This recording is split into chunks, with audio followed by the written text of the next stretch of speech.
Como resolver falha do disco no Windows 10 a partir do pop de comando. Essa função pode corrigir falhas comuns, reparar a imagem do Windows, além de preparar o ambiente de pré-instalação do sistema, ok? Vou mostrar para vocês como fazê-lo. Pessoal, para vocês terem acesso aí à página do pop de comando, vocês vão vir aqui, ó, na barra do menu iniciar, vocês vão digitar aqui cmd, vai abrir aqui o pop de comando. Aqui no pop de comando vocês vão clicar aqui, ó, executar como administrador. Vocês vão aceitar, né? Não vai aparecer aí para vocês, mas vocês vão clicar aí em sim.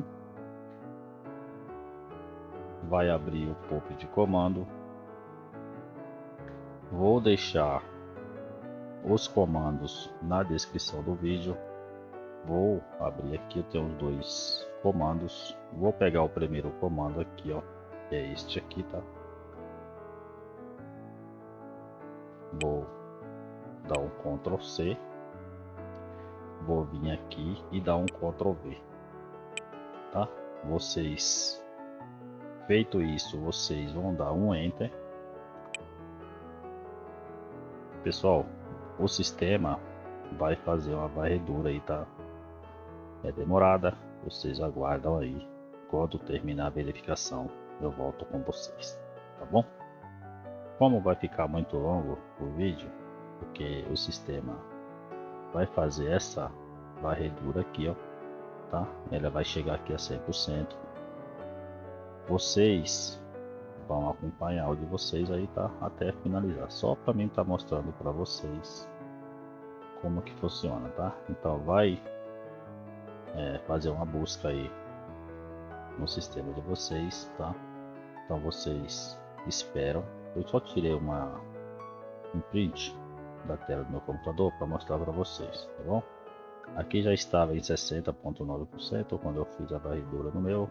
Aqui é outra imagem que eu tirei quando finalizou aquela primeira varredura. Vai aparecer essa mensagem aqui, ó. Quando finalizar essa parte aqui, vocês irão digitar esse outro comando aqui, ó. Vai dar de novo um Ctrl C, ok? E vai digitar aqui, ó, tá?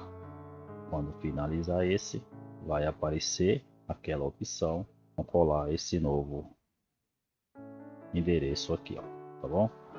Vocês colaram o endereço, vai dar de novo um Enter. Assim que vocês colarem esse endereço aqui, vocês vão dar um Enter. Então vocês vão dar um Enter aqui, ó, para fazer essa varredura.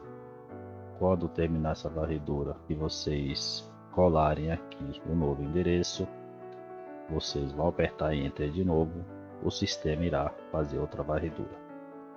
Finalizou essa operação aqui, ó, é só esperar a operação de restauração concluída com êxito, tá? Então no meu sistema não foi encontrado nada. Se aparecer alguma coisa irregular no sistema de vocês, ou mesmo não aparecendo, vocês queiram reiniciar o sistema de vocês, vocês podem estar reiniciando, tá bom? Caso apareça, é obrigatório vocês reiniciarem o sistema para estar corrigindo aí, ok? Então o vídeo de hoje era só isso. Espero que vocês tenham gostado do que estou mostrando para vocês. Agradeço a todos vocês, fiquem todos vocês com Deus. Até o próximo vídeo e fui, galera, um abraço.